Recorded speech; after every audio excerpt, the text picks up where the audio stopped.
How to easily upload files to Google Drive. So to start, we'll have to open our browser and then in here tap on this menu icon and then select the Drive option. After that, it will automatically open our account. In here, we'll have to tap on this new option and then after that, tap on this File Upload option. And then once you're done with that, it will automatically open our desktop file manager.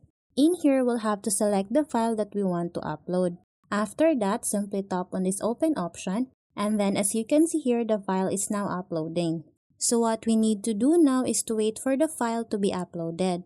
After that, we'll have to go on top and then select the refresh icon. And as you can see, I now have the file uploaded here. So that's how easy we can upload files to Google Drive. Thanks for watching, and if you find this video helpful, please don't forget to subscribe, hit the like button, and then the notification bell so you won't miss any of our future videos. See you on the next one!